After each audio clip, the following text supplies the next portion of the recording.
Narcos, una administración paralela y mansiones. No es la trama de una película policial, es la mafia del PSOE. La policía implica a una persona afín a Ángel Víctor Torres con una trama. Se han desviado fondos europeos para comprar votos para el PSOE. La UCO sitúa a Santos Cerdán al borde de la imputación. Y más, mucho más. ¿Pero qué están diciendo esos informes policiales por un lado y de la UCO por otro?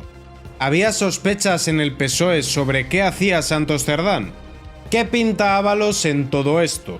Pues eso, más la prensa que pagamos entre todos defendiendo al gobierno, Pachi López evadiendo preguntas y los votantes socialistas mirando hacia otro lado, es lo que vamos a ver hoy.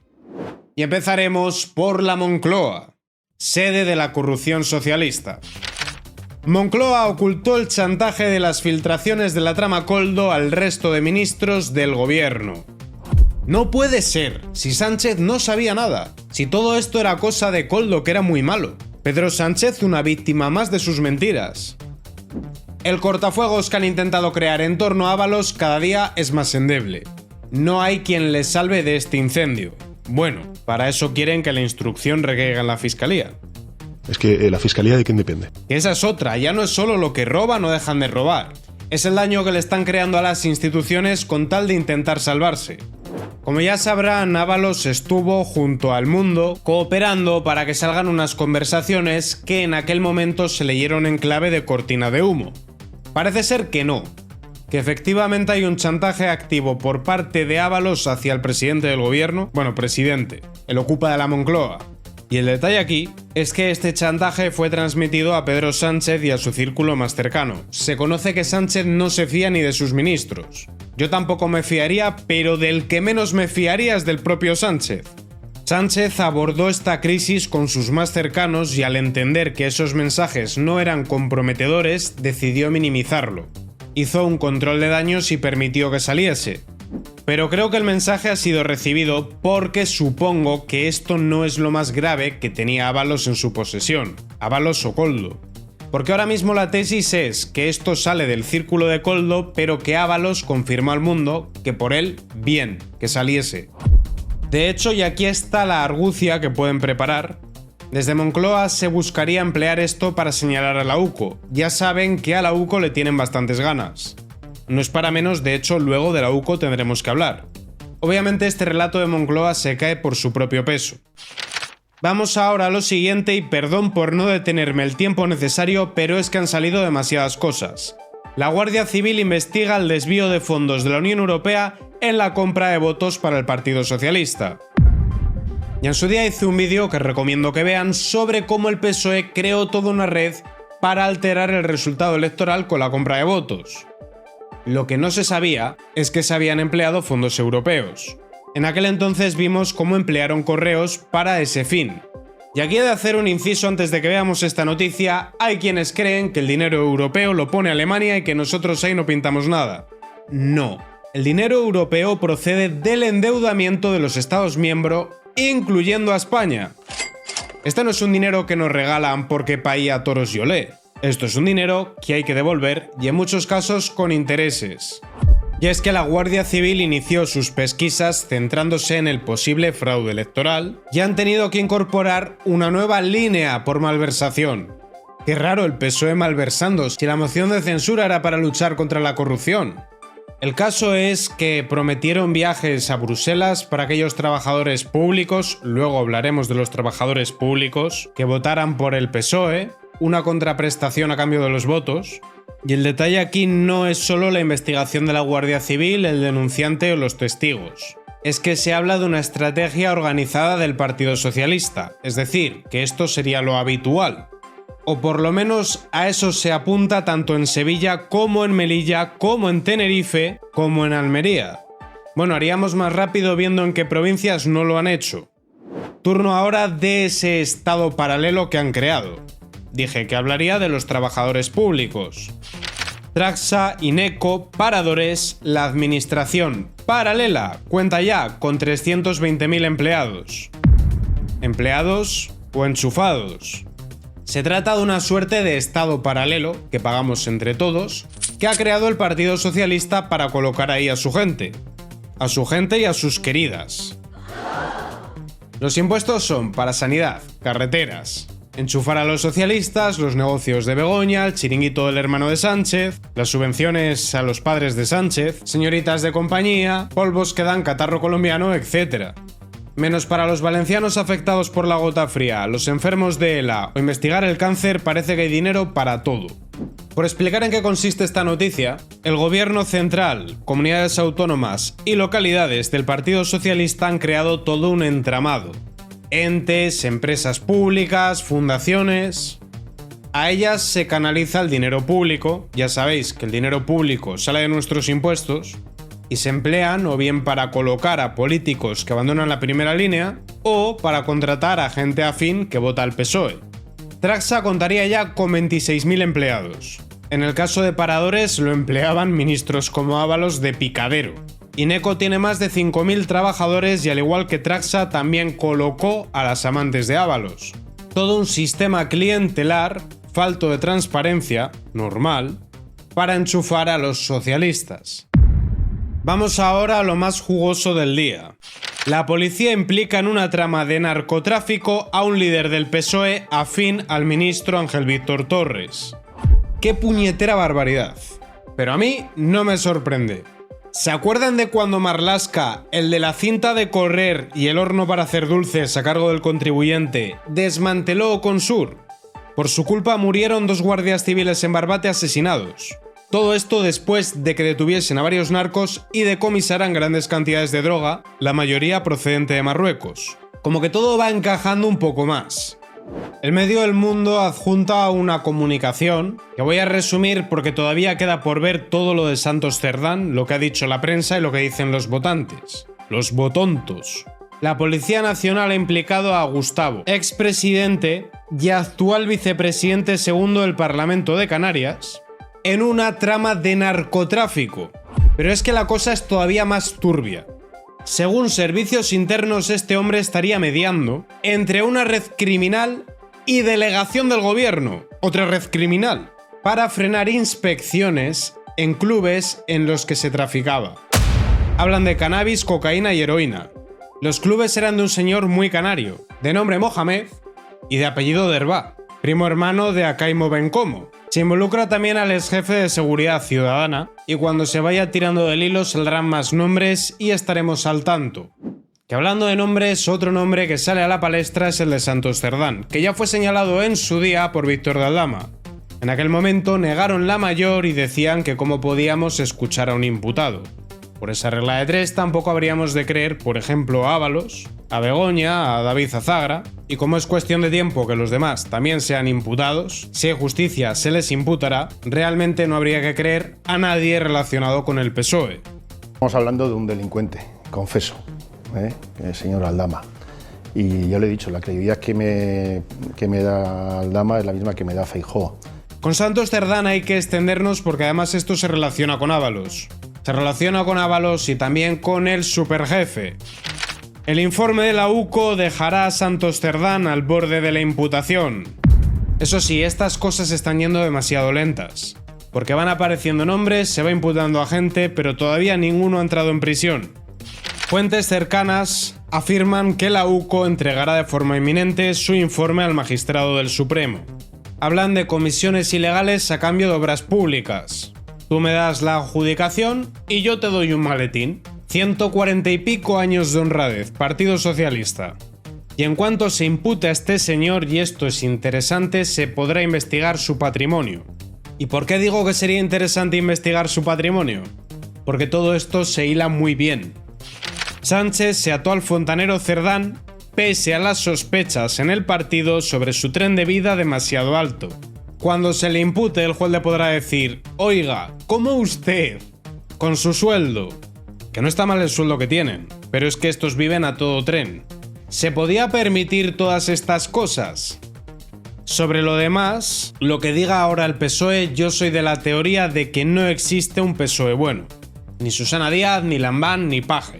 Si tú les preguntas y te dicen, bueno, esto no me parece bien, pero al final lo que prima en ellos es la lealtad al partido, y este partido, como estamos viendo hoy, y como vemos todos los días, es una mafia criminal.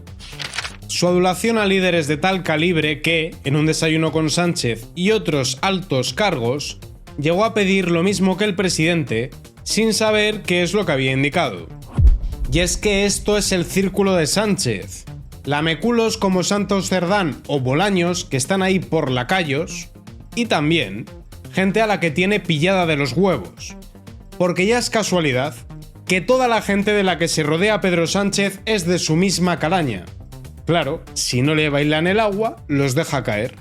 Se rodea de gentuza porque la gentuza le debe favores. Armengol, la que le decía cariño a Koldo, de presidenta del Congreso, aforada. Ángel Víctor Torres también aparecía en la compraventa de material sanitario, pero también en la de los hidrocarburos, y ahora vemos que los de su círculo aparecen también en el narcotráfico. A ese también lo tiene pillado. Marisú Montero tenía conocimiento desde el año 2022, al igual que Marlaska, de que todo esto estaba pasando. Chiqui. Pero es que además impidió que se recuperara lo mal habido en el caso de los seres andaluces. Margarita Robles metió en prisión a un hombre inocente, y así podría seguir con todos. Veamos ahora lo de Ábalos con Santos Cerdán, que supuestamente estos dos se llevaban mal. Pero negocios son negocios y Ábalos inyectó por sorpresa 40 millones extra a la obra de la empresa acusada de pagar a Cerdán. Por cierto, quien presentó a Koldo y a Sánchez no fue Ábalos, fue Santos Cerdán. Pero dense cuenta de la gravedad de todo esto. Se trataría de un proyecto de túneles en Navarra. ¿De dónde provienen? Chivite, Koldo, Santos Cerdán. Buenas piezas han salido de ahí. La obra se adjudicó a un conglomerado, UTE, conformado por 3 empresas. Todas estas irregularidades fueron descubiertas por la UCO cuando inició sus pesquisas. ¿Y se acuerdan que antes hablábamos de los fondos europeos que se usaron para la compra de votos para el PSOE? Por lo que sea, casualidades de la vida, se les entregaron fondos Next Generation. Esos fondos que se supone que eran para modernizar e industrializar España, que se han ido gastando en campañas de autobombo para el PSOE, para las obras de los amigotes, para consorcios de los allegados de Sánchez, etc. Sin embargo, no quedan ahí las fechorías de Ábalos. Así eligió Ábalos Villa Parra, la mansión que la UCO liga al rescate de Air Europa. Y es que Ábalos eligió una lujosa villa en Alicante, que según la UCO fue escogida por el exministro de Transportes porque contaba con piscina, jacuzzi, vistas al mar y podía albergar a 12 personas. Y ya saben que a Ábalos le gusta estar bien acompañado de jovencitas risueñas que son sus sobrinas. El alquiler sería gestionado por Koldo García Izaguirre y por lo visto fue pagado por la trama, presuntamente, a modo de contraprestación por el rescate a Air Europa, los mismos que a través de Wakalua financiaban la actividad de Begoña Gómez en el Africa Center. I'm Begoña Gómez, I'm Director of the Africa Center.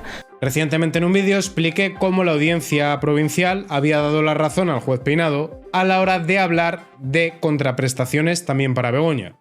Pero ahora ustedes se estarán preguntando que qué nos dirán desde los medios de comunicación, ya que se supone que su rol es el de mantener informada a la ciudadanía.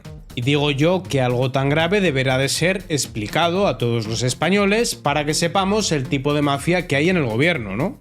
Pues no, se conoce que en Radio Televisión Española tienen otro tipo de ideas. Esto se extrae de una causa judicial en la que no se investiga al presidente.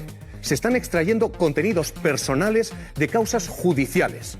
No se vacía el móvil de Ábalos o el de Koldo para investigar corrupción, sino para cargar munición, para usarlo como munición política contra el gobierno. Esto es un uso partidista de lo judicial, de la UCO o de la Guardia Civil. Lo que estamos viviendo hoy, estas imágenes y estas conversaciones, es algo gravísimo. Uno no sabe si esto es juego sucio, si esto es lawfare. Con un par. Que todos estos corruptos son las víctimas de una malvada UCO y de unos jueces que cometen lawfare, que se han atrevido a investigar al presidente más guapo del mundo, que se han atrevido a hacer su trabajo y que lo que buscan es acabar con un gobierno de progreso que lo hace todo muy bien. Menos RTV y más LinceTV, que además yo salgo gratis, no como estos. Que estos se les podrá decir que son sectarios. Los votantes del PSOE, además de sectarios, son tontos. Mirad, Vito Quiles pregunta a una señora mayor por la lona enfrente del Congreso y hace un retrato perfecto de la charocracia. La lona en cuestión es esta, que fue desplegada por Hazte Oír, con todos los casos de corrupción que rodean al entorno de Sánchez. Una mierda. ¿No? Pero todo su entorno está imputado por corrupción. Su mujer, Ay, su hermano, el fiscal, Ábalos. Ultraderecha, muchachos. Pero es mentira el caso Ábalos. Que Ábalos se gastó... No, no es mentira. Corruptos hay en todas partes, igual. Claro, pero se deberían ir, ¿no? Tu familia, si no. Han robado, le han robado a usted también. A mí no me han robado nadie. Han robado de los impuestos. Anda ya, muchacho, a ver Se si iba de aprendes. prostitutas, Ábalos. A con ver su si dinero. aprendes. Igual prostituta tu madre. Pero usted- Tu padre lo están. Pero usted va a votar a Pedro Sánchez. Sí, señor. Si es un corrupto. Y tú, y tu padre y tu madre igual también. Esto no es un caso aislado. Como persona que está significada en redes sociales como de derechas, doy fe de que los votantes del PSOE son así de maleducados y de faltones. Y otro que es un maleducado es Pachi López, que al ser preguntado dio este espectáculo lamentable. Portavoz, sobre la información del diario El Mundo, quería preguntarle qué le parece que el hombre de confianza de Pedro Sánchez para las primarias en Canarias fuera el enlace de una trama de narcotráfico, el señor Gustavo Matos, y en segundo lugar, ya por último, si le parece normal que su secretario de organización, Santos Cerdán, se enviara mensajes sobre adjudicaciones a dedo sin tener ninguna responsabilidad pública. Muchas gracias. Ya ha habido explicaciones por parte de ellos. No las hubo. Tenía otra pregunta. Portavoz, ¿es normal que el secretario de organización que no tenía responsabilidad dentro del gobierno hablara de obra pública? Ya, ¿la vais a liar otra vez? No, pero Pues, es una pregunta, simplemente. Fijaros que os he respondido a los dos cuando no teníais la palabra. No he respondido ¿La nada. vais a liar otra vez? No. Hacerle preguntas al gobierno es liarla. Y además lo dice todo indignado. Pachi Nadie, el del Ramsés. Qué nervioso se ha puesto, ¿no?, al escuchar hablar de estas cosas. ¿Por qué será? Ahora hacer el trabajo de periodista va a ser un lacayo como el que vimos antes de Radio Televisión Española, que se indignaba con la UCO y con el juez en lugar de con los corruptos que nos gobiernan. Y yo creo que este es el retrato perfecto de en lo que han convertido a España. En una charocracia indolente que tolera los escándalos de corrupción, porque se ha creado una gigantesca red clientelar donde tienen colocados ya a más de 320.000, familias comiendo de lo público, compra de votos, corrupción, narcotráfico, prostitutas. La fiesta la pagamos los de abajo. Y para poder mantener este tren de vida, aunque sorprende a veces como el de Santos Cerdán, se cargan el Estado de Derecho, cambian las leyes, se indultan, hacen amnistías, atacan al Poder Judicial, se cargan en definitiva la democracia. Porque claro, han cometido tantos errores, han cometido tantas fechorías, que saben que van para adentro. Y como esto ya no se arregla con dimisiones o con unas disculpas, y además quieren seguir viviendo así, haciéndonos esto, pues están en una eterna huida hacia adelante. Y sí, hay una parte de la población que no ha abierto los ojos, que se niegan a ver lo que hay, como la señora que veíamos antes. Pero es que dentro de los que hemos abierto los ojos parece que hay una parte a la que esto le da igual. Saben que estamos en manos de corruptos y de delincuentes, pero no están dispuestos a luchar. A todas esas personas yo les voy a recordar una frase. Para que el mal triunfe, los malos, basta con que el bien, los buenos, no hagan nada. Lince TV, Política y Noticias.